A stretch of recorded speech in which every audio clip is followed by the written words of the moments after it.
Hi, and welcome to part 1 of 2 videos where we'll be exploring verbal and non-verbal communication in business speaking.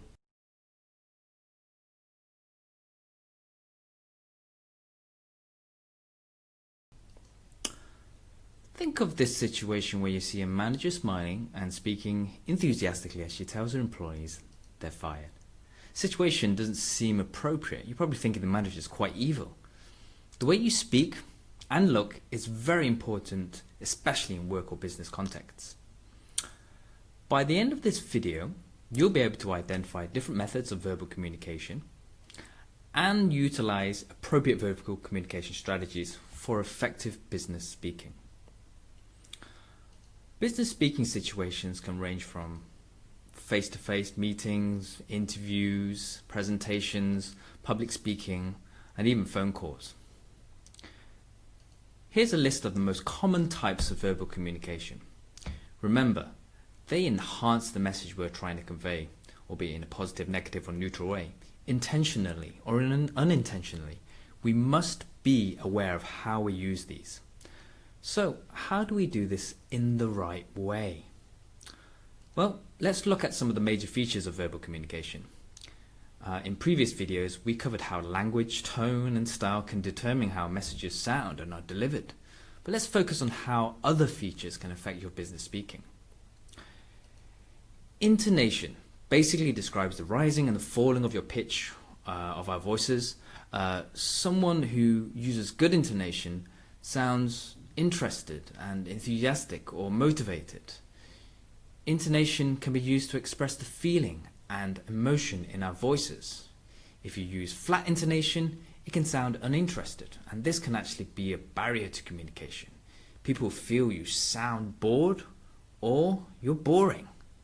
Varied intonation gives a human element to our communication, for example, if we want to give a motivational speech to employees. Using stress in speaking is when we put more emphasis on particular words or phrases. They will sound louder than the other words we speak. It's like when we underline a word in writing.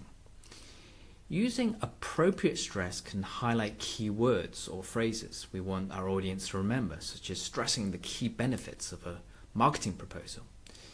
If we use stress on all of our words, or none at all, then the audience cannot distinguish the important words or phrases you want to communicate. Pausing is basically leaving a gap of silence in between your words. Good communicators know when to pause to give time for their audience to digest the points that we've been delivered. If you speak with no pauses, then the audience is more likely to miss some of your points and perhaps end up confused. Good pausing can help both the speaker and the audience. Pace is the rate at which you speak. Obviously, the faster the pace, the more words that come out of your mouth. This directly results in whether your audience is able to understand your points. A good controlled pace can help your listeners follow easily, but if you're too slow, then you may lose the attention of the audience. The best use of pace is to be controlled, but also varied. But above all, be natural to your own rhythm. Know when to slow down for important points and speed up if you're running out of time or need to move on to the next point to maintain your listeners' attention. The volume of your speech can also be used like stressing to highlight your points. The volume of your speech also depends on the physical environment or the situation you might find yourself in. At the basic level, you need good voice projection to be heard. Speaking too softly might mean some of your audience simply can't hear you.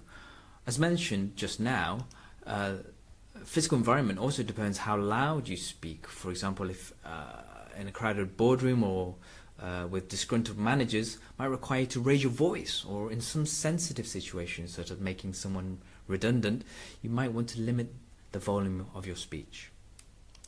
So let's recap. After watching this video, you should now be able to identify different verbal communication methods in business speaking and utilize appropriate verbal communication strategies for effective business speaking. Remember that our verbal and non-verbal communication enhances our message, but it can also reveal what we really think or feel about something. Both need to be controlled and coordinated well to become an effective business speaker.